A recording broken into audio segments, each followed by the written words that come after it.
What's up, everybody? Chris Gethin here, Branch Warren at the homecoming for GASP and Better Bodies.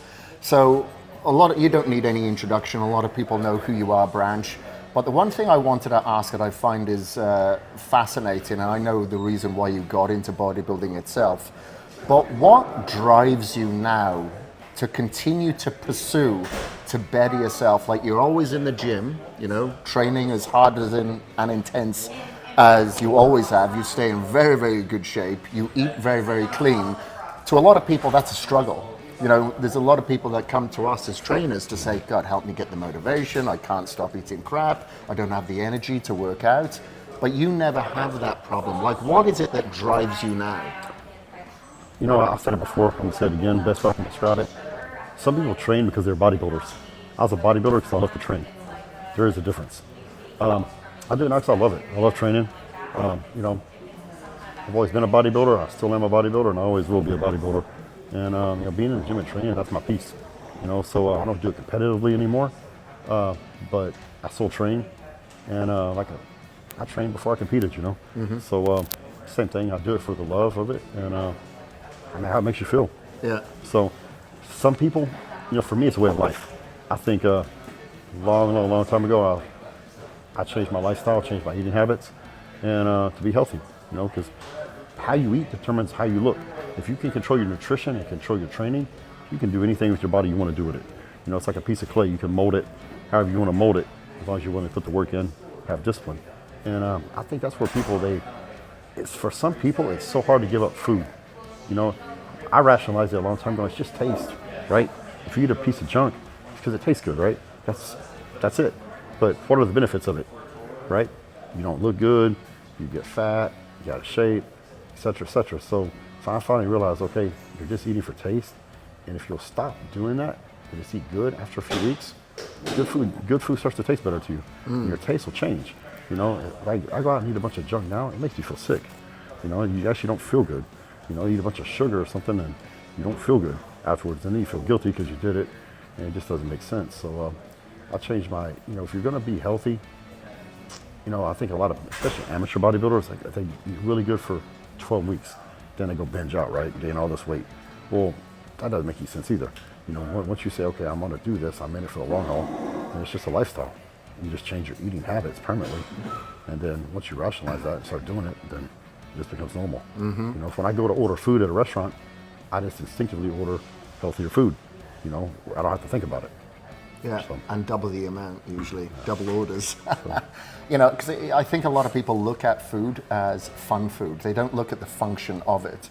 They're eating it or consuming it specifically for taste and nothing to do with the function. And a lot of people have the vanity aspect that doesn't have the longevity. So it doesn't give them the accountability to follow something for a certain amount of time, because they're like, yeah, okay, it may make me look a little bit better, but is that going to give me the accountability to stay on track? Well, no, because it's actually feeding your brain as well. You think clearer, you feel more confident. Your retention span is much higher when you're eating and feeding your brain as well, because 100%. that's matter at the end of the day. But people don't think about that. And I think it's quite entertaining. But like you said, if they were to follow that just for a couple of weeks, their taste buds change after a while. It forgets that sugar craving or what they had. They just need to replace it, and maybe they're going to overconsume calories for the first few weeks. Mm-hmm. But so be it. At least it's going to be cleaner calories. Yeah, 100%, and it will change. If you can just get through those first 2 or 3, I'll say the first 30 days, and be strict, it changes, it gets easier. And then you start to see the results. And then most people, once they start seeing the results in the mirror, they're like, okay, this is worth it. Then they get motivated and stay motivated. Yeah, for sure. What changes have you noticed in yourself, like mentally and socially, since you actually started pursuing bodybuilding, not as a competitor as such, but into the sport of bodybuilding outside of the stage? What have you noticed has been the biggest changes within you? My life is more balanced, for sure. When you're trying to be the best in the world at something, I don't care what it is, you're trying to be the best soccer player, baseball player, whatever, fighter, then you can become very one-dimensional, very selfish and self-centered, because you have to be. Even if you're not that way, you become that way because you're trying to do something, beat the world. And so your entire effort, every breath you take is, you have a goal and a focus, and everything else suffers in your life. So once I stepped away from the stage, stepped away from being competitive, I had a lot more balance in my life. Family is my number one priority. I still train, but I have other interests too. I got horses, I got my ranch. The family, I spend more time with my kids. So definitely overall, just more balanced. And it's created a lot of opportunities, I'd say, that you've taken as 100%. well. In business, you've got successful Wicked Cuts Yep. company. There's a lot of things that you've done outside of bodybuilding and sometimes from bodybuilding that has accentuated that. And I wonder how much, like I said, when you're feeding your brain and you've actually got more energy to pursue and do more stuff, is a direct correlation to what you put on your plate, is healing your future in so many ways and not harming it. Absolutely. I think, bodybuilding, just from bodybuilding, so many opportunities have come my way because of what I did on the stage and what I did competitively for so long. You have to be smart enough to seize those opportunities. And I think most guys, and I'm going to use like Rich Gaspar and Lita Brada as two examples. They were able to take that discipline, drive, and work ethic they had in bodybuilding and transfer that into the business world. They've been very successful. So I saw them as role models in that regard, and I wanted to do the same thing. Because when you're done competing, you're still a young man.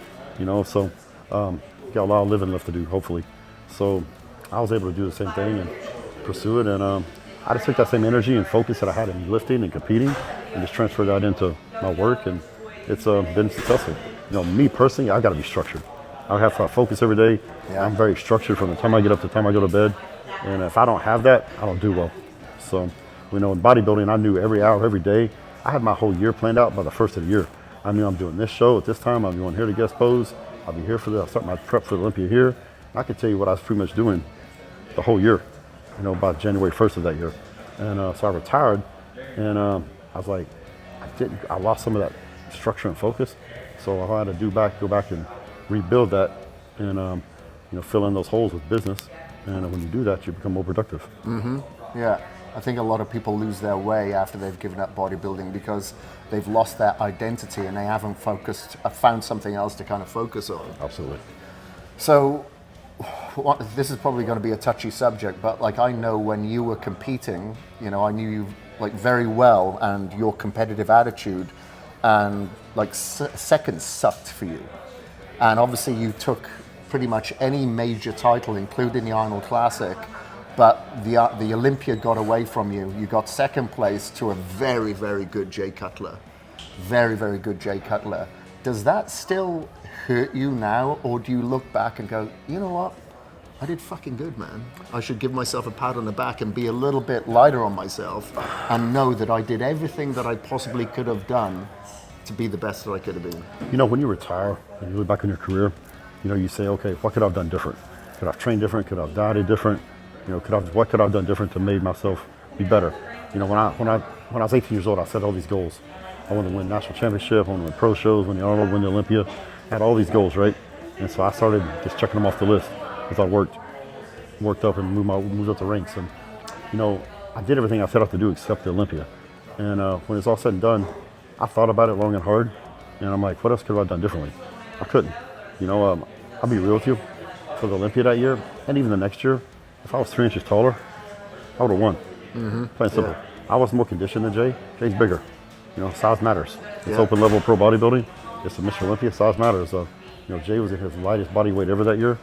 I think his best condition he was ever in when he came back that year, and he won. And if I was 3 inches taller, it'd been a different story. Mm-hmm. I think I would have won not only in 09. I think I would have won in 2010 also. Yeah. But it is what it is. So do I have any regrets? I buried that dog a long time ago. Good. So I did what I did, and I'm good with it. Yeah. Now, obviously, this is the homecoming here. It's been a couple of years since we came from. We were here for the anniversary. Now, it seems like this company is growing. Looking at the amount of people that are here from Better Bodies, GASP, athletes, ambassadors, from around the world. There's a few people here I've been speaking to that have come from Europe and all parts of the US. What is it, do you think, that is growing this phenomenon now that, Michael, yourself, everybody involved has grown now with GASP and Better Bodies? Like, is it more marketing? Is it focusing on the actual attitude of people, the family, getting people involved in the company? What is it that's creating this growth? I think it's just staying true to who we are. Everybody knows what GASP is about, right? And I think it's just staying true to who we are and just living what we preach. And I think when you treat people right, you reap what you sow. You treat people wrong, that has an effect too. So I think Michael goes above and beyond to welcome people, bring people in, and we put on events like this and homecoming, and we just invite people in, just have fun. We take people to Eagles Canyon Raceway. We got a big dinner tonight at Michael's house, and probably close to 200 people will be there. We got other activities planned all weekend, and we just do that because everybody has a common love, bodybuilding. When I say bodybuilding, we're all bodybuilders. Doesn't matter if you're a bikini girl or open guy or whoever, it's all bodybuilding. And I think we all have that common interest and we share that love for the sport. And so it's just a way to bring people together from all over the planet and bodybuild. Yeah, it's great to see. And, it isn't something like, of course, you see companies out there, that run businesses in different ways, and, some of them are successful, but they all have a different path to, scratch that itch or that pinnacle to get to their own Mount Everest. What do you feel now, that this company does that is very different to other companies that you've been associated with over the years in bodybuilding? Well, I've been in this game since sponsorship level company since 2001. No other company does this. I mean, we've got several hundred people here this weekend and for the next 4 or 5 days, and no other company does this. Nobody does events like this, and we do it consistently. And we do it, every year. We have multiple events we do, and I think that's because Michael loves, from the business end of the sport, Michael is one of a few guys left that still loves the sport, still loves bodybuilders. And most guys now on the corporate end of it, the business side of it, that's not the case. The Joe Weeders of the world are few and far between now. Gone, yeah. And so Michael's one of the dinosaurs left that still loves this, man. And that's why we have this, plain and simple. He loves the sport. He was a bodybuilder when he was younger, back in Sweden, and he didn't think he had the potential to be a top pro, so he got into GASP and Better Bodies. I think it's been getting close to 30 years now. Yeah. And so he just loves it. That's his way to still be involved in it and the sport that he loves, and give something back. And so we do these events to give back to the community. The community has supported GASP and Better Bodies tremendously over the past 30 years. When I came on board in 2008, they were in like 6 countries. Now we're in 113, I believe. Wow. So the community's been very supportive of GASP Better Bodies. So this is why we do these events. Give back to the people that have supported us for so long. Yeah. It's amazing to see the growth, because I met Michael for the first time, I think it was 2007, 2008 as well. And obviously, went over and stayed with him in Sweden. I can't remember the name of the event that they used to go Fitness to. Festival. Fitness Festival, that's it. That'd be Gothenburg. on around Christmas time. And go there for the Christmas tables and stuff, and went there for midsummer, and just to see how much, the opportunities that he's taken advantage of and created over here in the US with Better Bodies, GASP, Destination, is absolutely phenomenal. You could see he was getting a little bit emotional up there when he was talking a little earlier, but rightfully so, because he's done phenomenal things. And at times, well, I'm sure you've second-guessed him, I've second-guessed him, he sticks to his path and there's no swaying, and he's followed through and done very, very well. It's a bloody proud moment. But anyway, I guess we're going to go for lunch now, and then we're going to go for a dinner. Then tomorrow it's Metroflex. Original Metroflex in Arlington. And Texas. Texas Pro. Yeah, Texas Pro as well. All right, thank you very much, brother. Always. Okay, peace.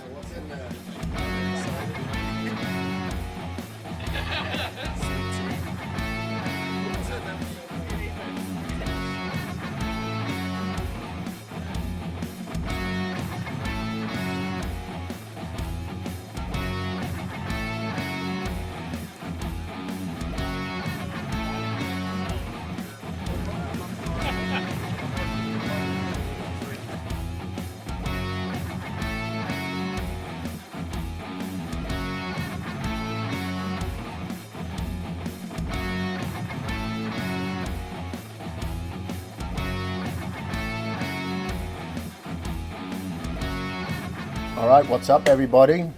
We are here at the GASP and Better Bodies homecoming, and with Mr. Lewis Breed from the UK. Now, of course, being from the UK, fellow Brit, I've been following your career for a few years now, and over the past year, I was kind of blown away by the dominating presence that you brought to the stage this year. You know, last year you did great things, but this year you brought in an entirely different game. What were the changes that you made from then to now? I think, if I'm honest, obviously we have come in big. We're coming about 10 pounds heavier than last year, but we haven't forced it. You know what I mean? We haven't forced the calories. We haven't forced the growth.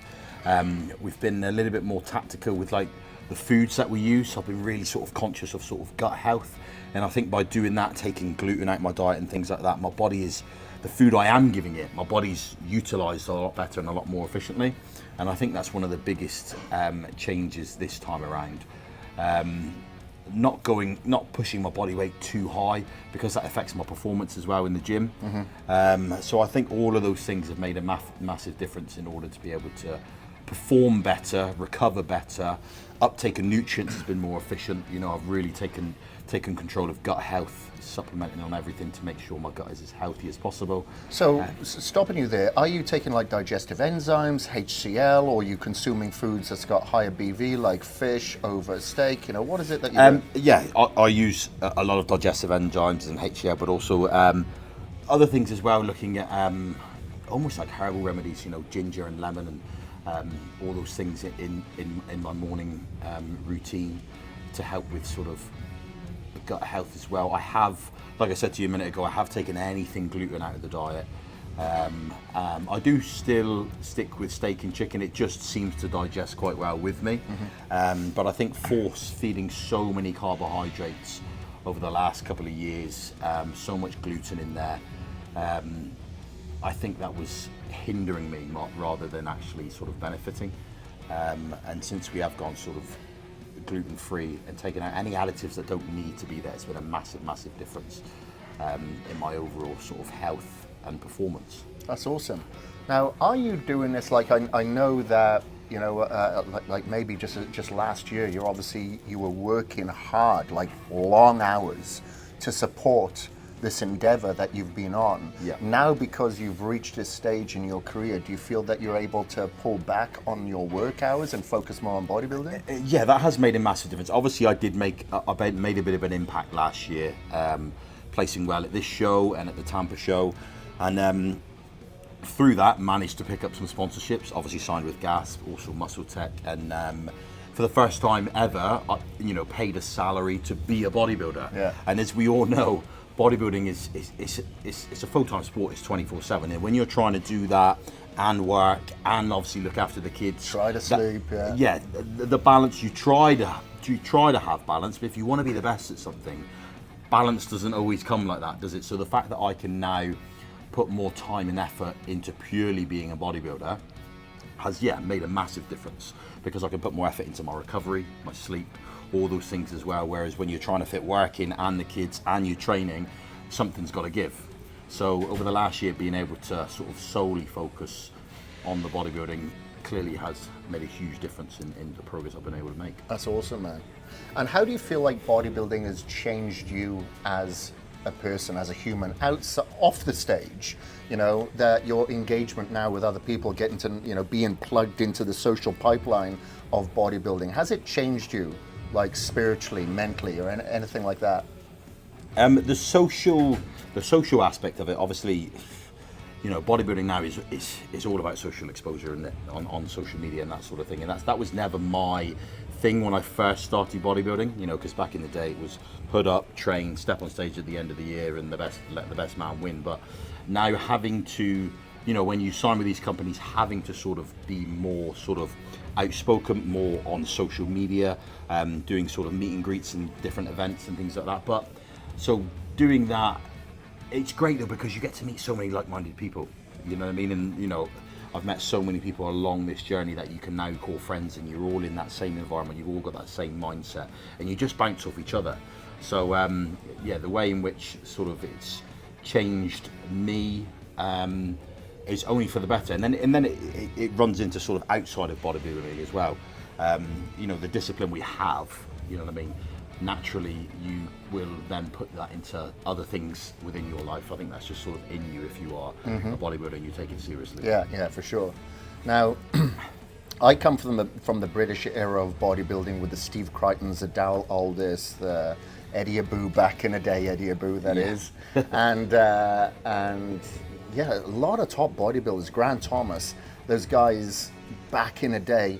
I always noticed from living in the UK and then moving over here in the US, the people in the UK generally stay covered up. Yeah. You know, big baggy tops, where over here they're wearing the tank tops, they're showing the sleeveless, whatever. Is that your mentality as well? You stay, because I noticed just training now, you're fully covered up. Yeah, there are a lot of people out there, they're wearing their tanks and whatnot. That still is me. Obviously, for the likes of social media, you know, people do like to see progress pictures, you know, videos of you training, you know, so they can see the muscle that you carry and that sort of thing. Even when you're promoting products, you know, they do like to see a little bit more sort of flesh, but that's not naturally me. I am a man that would wear a hoodie, wear an oversized GASP top when I'm training. That's just like, I like to keep it under wraps. That's still a part of me. I know I've had to change that a little bit for the social media aspect of it, but that still is definitely me. Keep covered up until show day. That's the way I would definitely prefer. I remember Dorian was exactly the same, wasn't he? He would take his top off if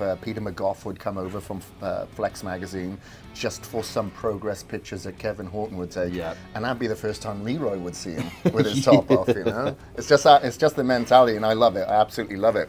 Now, of course, you're relatively new to, you know, this level of the sport. But in your experience, you know, being associated with several brands along the way, what do you feel is different with GASP and the way that they treat their athletes? It's like one big family. That's the thing, and it is just one. When I came here last year, which was the first time, and obviously signed with GASP, you know, you were just so welcoming by Michael and the whole team. And now, like, no matter where you are, whether it's in the UK or whether it's over here, and obviously there's so many events, but it is just like one big family, and they all have the same sort of morals and work ethic. And that's what I absolutely love about GASP, is we are all just like one big family, all through the love of training. You know? Yeah, and a lot of people are very like-minded. I've noticed. You know, doesn't matter if you're an amateur, doesn't matter if you're a bikini competitor. Everybody's got that hardcore sort of granular aspect about that, and kind of merges everyone together. Yeah, I mean, I remember when I first started in the gym and I was 18. I remember saving up and buying my first ever GASP hoodie. You know, that's going back like 17 years. Yeah. And I remember that, and it was like, you know, I was so excited I bought this GASP hoodie, and you know, all these years down the line to be a GASP athlete was like amazing. Yeah, it's crazy, isn't it? It's crazy, because I remember, like, I met Michael first in 2008 when I was working on bodybuilding.com, but I'd been wearing the clothes for like 5 or 6 years. So the fact that you can actually still be invited to these events, get paid as an athlete, and get to wear the clothes, like, this is a fucking win-win. Precisely. Like I said, I was wearing this stuff, you know, for 15 years before I even signed with them. That just goes to show how much I love GASP. Yeah. So you're competing this weekend. I know you just got the blood moving. You just landed a few hours ago. Your flights were delayed and whatnot. How are you looking, man? How do you feel about this weekend? I'm feeling confident. It's been a very, very challenging week. But sometimes those challenging weeks can make all the difference, because you really delve into, you know, you really put your head in the game. But no, I'm feeling really, really confident. Just done some posing with my coach, and he's, from where we are 48 hours out, it's the best we've looked. So what more can you do? So it's just a case of put my feet up, trickle some carbs in, relax, and look forward to Saturday. All right. Yeah, for sure, my man. All right. Well, thank you ever so much, brother. It's been an absolute pleasure, and good luck to you this weekend, my man. Thank you very much. All right. Cheers, bud. Earlier today, we were at Eagles Canyon Raceway. We're here with Beef Stew, by the way, but now we are in the HQ. Gonna grill him. How did he go earlier? The HQ, yes. The HQ. How did he go with the racing earlier? Did he kick some ass, take some names, or no? No? You It know was those the weights that held you back. That's what I've been telling myself. You know those go-karts? Yeah. It was like I couldn't get it to hold anything. I kept telling myself, I'm just too heavy. That's a justification, yeah. Let's go with that. Yeah, we'll go with that. I use that with the ice baths, I'm like, yeah, I'm inadequate because I do too many ice baths. And that's what I'm sticking with. Inadequate. But I do wanted that to one. ask you, like, you obviously you've hit the pro stage pretty hard. You had some success in the earlier part of the year. You're kicking ass, taking some names. Apart from competing on the stage, what propels you and drives you and give you that purpose to do what a lot of people don't have the motivation to do? They're like, God, this is difficult. I can't stick to a diet. When I'm traveling, how do I train? Blah, blah, blah. What is it that drives you to find that purpose and passion in this kind of discipline? Well, I mean, so like a year ago now, it's just about a year ago, I quit my job. I was working in like construction management. It was a good job, went to school for it. It was steady and stuff, but like this was like a pipe dream for me 2 years ago, doing full-time bodybuilding stuff. So now that I'm doing it, it's like, this is what I do, right? This is my job. Even when you don't want to show up to work, you go to work. And there were a lot of times this season, I gotta be honest, there's a lot of times this season I didn't want to show up to work, especially as it like dragged on further and further. I had some shows spaced out and I was pretty checked out, but I stuck with it, and as far as like doing the hard stuff in the gym and like training intensely, I've met a lot of people as I've like done bodybuilding and like gone to different gyms and whatever. I think some people just have that and some people don't. You have to enjoy pushing yourself and connecting that with what's going to come from it, which is, getting bigger, stronger, whatever, improving. But like, I honestly, like it doesn't, it's hard to answer that question. Is like, what keeps you going? Because like, I enjoy this. Like, you go and do shit that you enjoy because you enjoy it. I mean, as I got further into the season, I enjoyed it less and less, but I'm still very thankful to be able to do this full time. And it would be asinine if I were to not like show up and give it my all. Because what else do I have to work on? Yeah. Besides just bodybuilding, right? So, that's what kind of kept me going this season. Like I said, I was pretty checked out by the end of it. But It was a long season for you. You did a lot of competitions, like you said, spaced out apart. That was a lot of dieting. So it was only 3 shows. The first 2 were 1 week after the other, which was fine. Hit those fine. I looked good there. And then the next one was 7 weeks later. Yeah. And it was kind of like this: take a break from prep, get back into it. But I was still pretty damn lean the whole time, and my body kind of fell apart and told me to fuck myself by the end of it. So I didn't look very good in Vancouver. I think if I showed up like I did in California, I could have been like first or second there, but I didn't. So the game plan moving forward, that you'd either do a couple of back-to-back or just space it out like 6 months or whatever. Oh, yeah, just a couple back-to-back. Like Jordan Hutchinson, right? Yeah. He did Chicago, Tampa, and now he's doing Texas in 2 days. Like, I want to do, I might do that run of shows next year, honestly, because it's so close together. I started prep at 13 weeks out this year, and I was in shape at like 4 or 5 weeks out. And I was just sitting around holding my dick, waiting for the show to come for like 4 or 5 weeks. And it was, so like, I'm going to do a shorter prep, hit a bunch of shows back to back, like maybe 3 or 4 of them. If I can't qualify in that time frame, then I don't deserve to be at the Olympia. I will just go and do it again next year. But this is the first season where I actually tried to do multiple shows like that, spread out, because I've always just hit like, I had to go back to work. I'd burn all my PTO doing bodybuilding shows. Like, okay, I'm out, I got to go back to work, so I can't keep competing. But I didn't have that limitation this year, so I was like, let's do this. And it kind of backfired on me. But But you started off well. You lesson learned learned, from yeah. it. Yeah, you learned from it. I've got like a new benchmark, so that's, California was as good as I looked, and that's what I'm gonna try and improve on next year. And how do you feel bodybuilding has changed you as a person, like socially, spiritually, as a, deeper than the physical aspect? How do you feel that it's changed you? Obviously, you get to know different people. It puts you into a different social pipeline. Can you expand on that, please? Well, I mean, all of my friends are bodybuilders now, so that kind of says something. I mean, being around people who are doing the same thing as you, but are also like-minded in that like they're working to improve themselves constantly.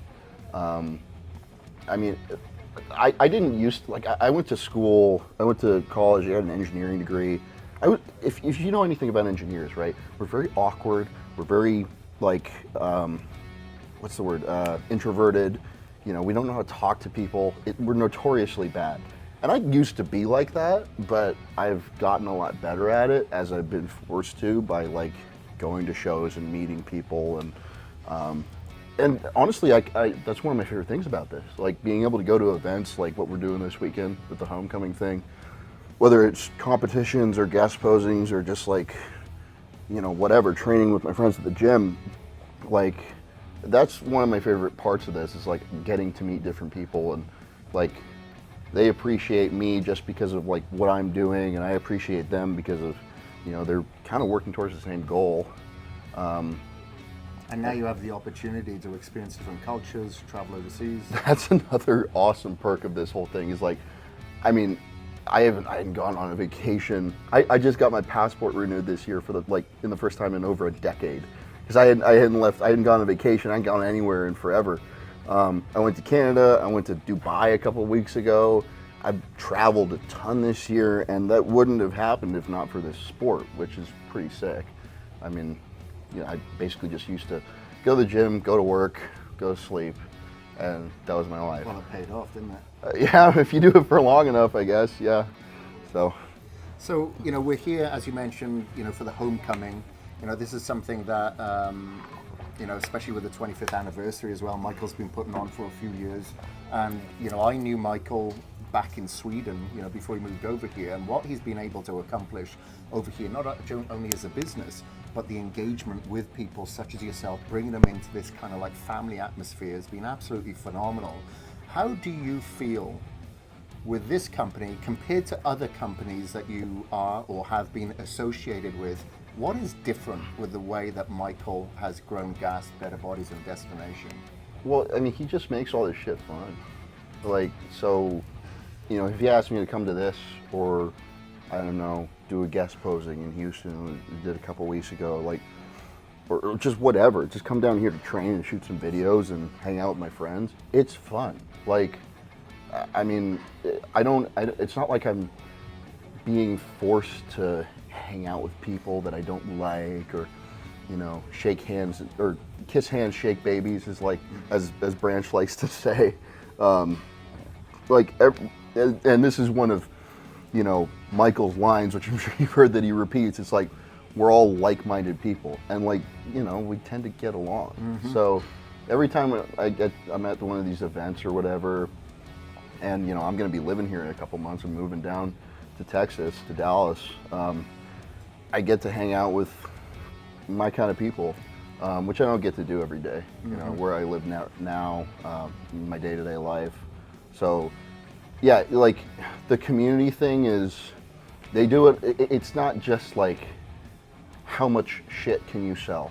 Yeah. What do your sales numbers looks like with your code? Yeah. I mean, yeah, running a business, that's part of it, but it's like, it's also just like fun.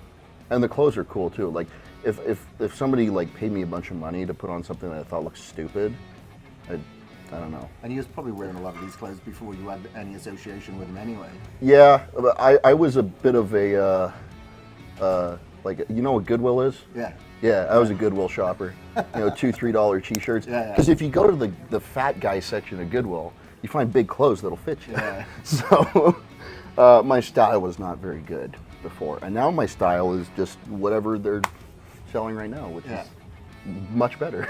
And the atmosphere that they've created, it's like, even if you're an amateur, if you're just somebody off the street, bikini girl, it still has that hardcore mentality behind it, which I really, really like. You know, you're kind of serious about what you're trying to achieve, regardless of your level, but he makes you feel really welcome in that. And like you said, everybody kind of gets along because he's been able to pinpoint the kind of characteristics that he wants within that circle. Yeah, and I mean, you notice with the people that have, you know, done well at this company and the people who have left, you know, the prima donnas don't really stick around. You know, if you're the center of the world, then you're not going to be the center of this world, because it just doesn't really fit with the culture. So yeah, I think he does a good job of that. And I mean, for my part, like I don't necessarily respect you as a bodybuilder or a competitor or even just anybody in the gym, right? If you're good on stage. There's I know a lot of people who are really good on stage who cut a whole lot of corners, and they're like, they're just gifted enough that they can get away with it, right? That's not what those aren't the kind of people that I look up to and I try to emulate, because I mean, that's not a good way to go about your business. So, most of the people that I train with in here are amateurs. I don't give a shit. It doesn't mean nothing.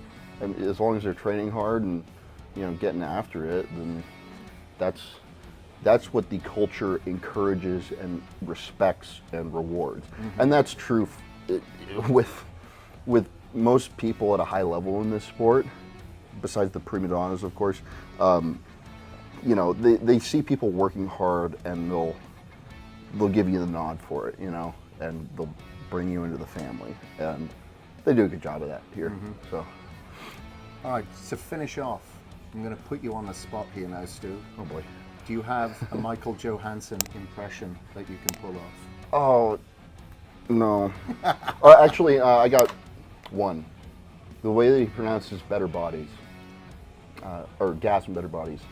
GASP and better bodies. It's not bodies, it's bodies. Bodies. For me, it's okay. That's what he used to say a lot of. For me, it's okay. But anyway, thank you very much, my man. I appreciate you, brother. Side tricep.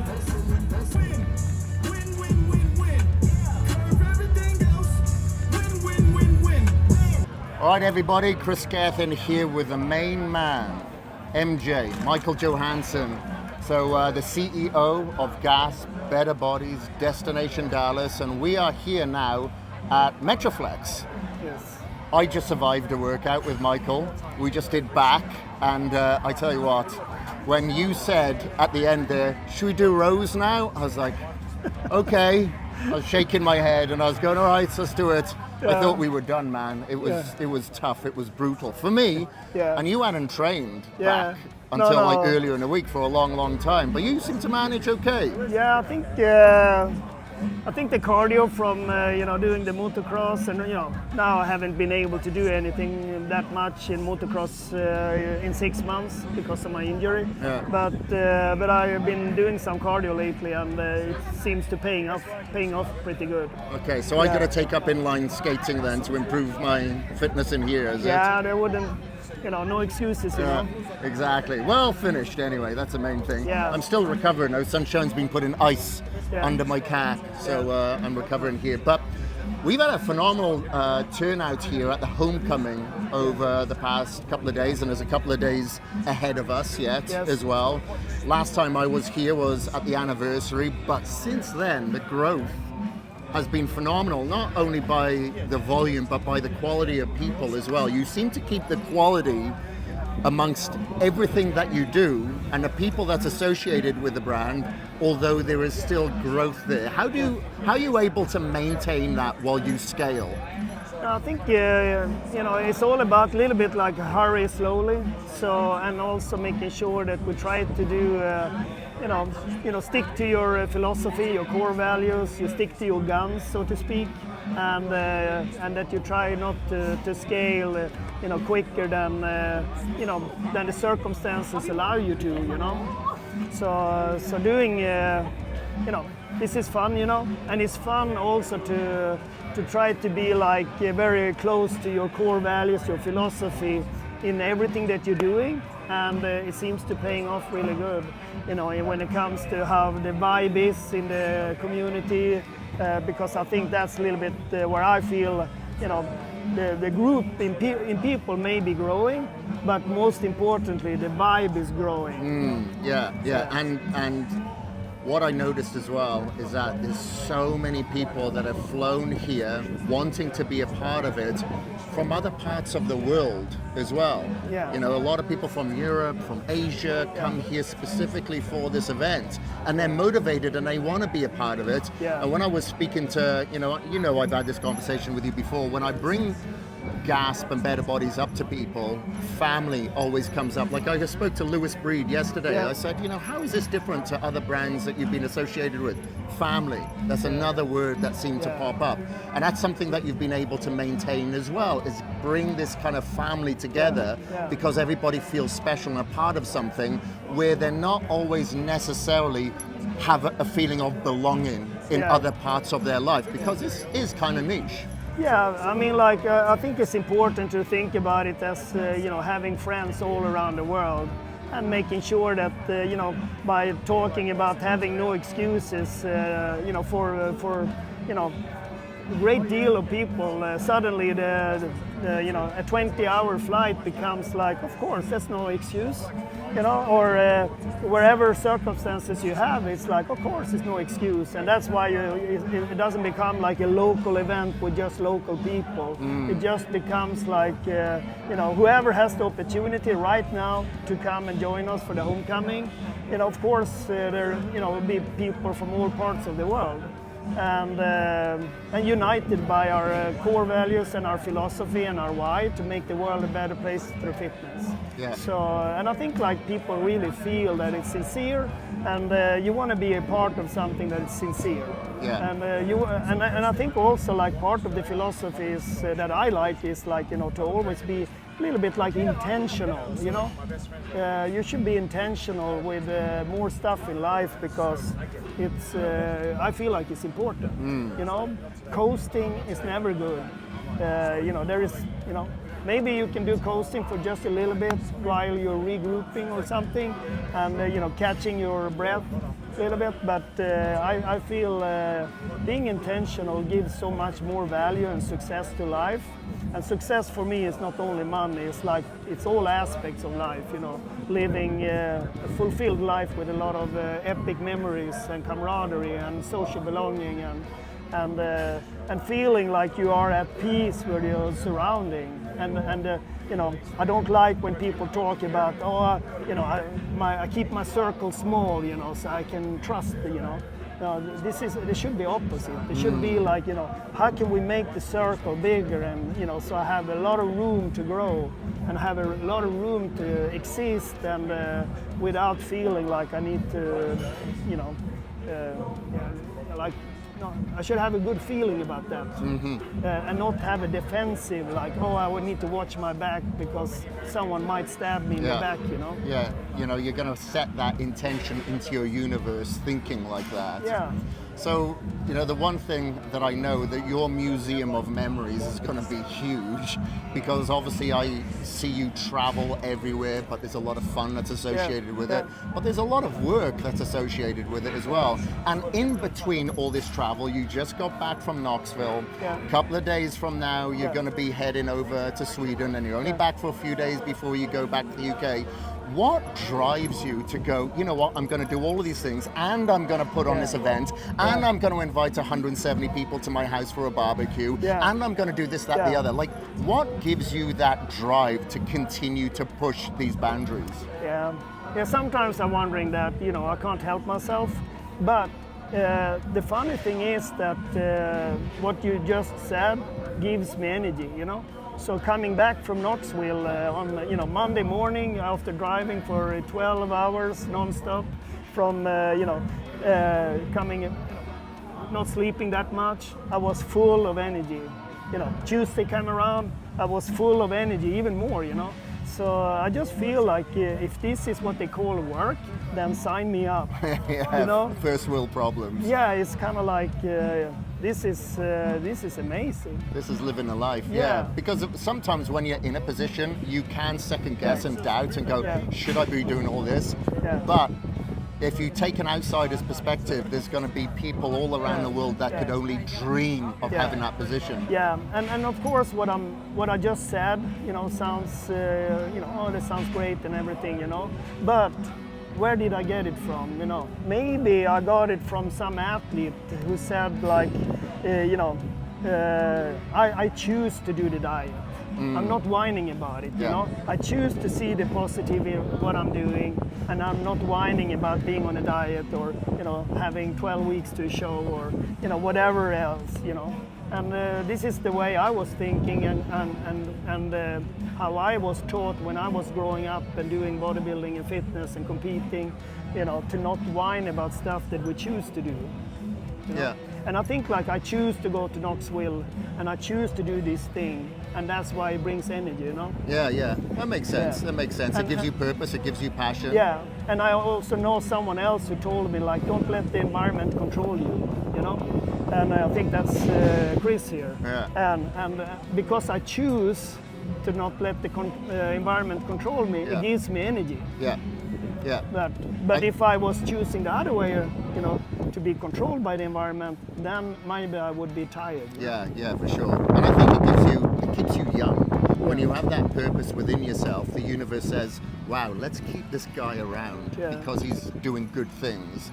Honestly, I think that's the way it works, because like you'll get people that work really hard so they can retire early, and then not long after they wither away, get sick and die because they have no purpose, and the universe kind of says, well, we don't really need you, you're not really contributing anymore. Yeah. Anyway, so guest spot. He's guest posing. So with the events that we got going on now, like the one thing that people said that they really enjoy about this, yes, there's bodybuilding, yes, we just trained, but there's so many other activities. Like we went shooting a couple of years ago, we went racing again yesterday, like off-road racing. We did on Eagles Canyon, we did the road racing. We did, what was the other two things? The go-kart. What was the other one? The slide.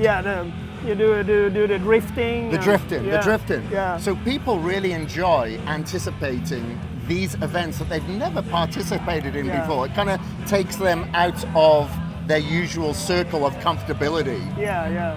And that's a little bit the part of the philosophy, the part of, try to do something different and meet new people and do new stuff. Because when you do new stuff, you need to overcome certain boundaries that you set up for yourself. And by doing that, you can accomplish more in the field that you are, focusing on. Because you are pushing your boundaries all the time, and it becomes natural to be uncomfortable. And it becomes natural to, to choose to do this, and it gives you energy. So, just like I'm an introvert, so being up on stage and talking in front of people is very hard for me. But once I've done it, it fills me with energy, and it makes me feel like, oh yeah, I did it. And that's what I feel we should do with more stuff in life. Everything from a little bit easier stuff to a little bit harder stuff. And then we use that as fuel to, to the things we choose to accomplish it.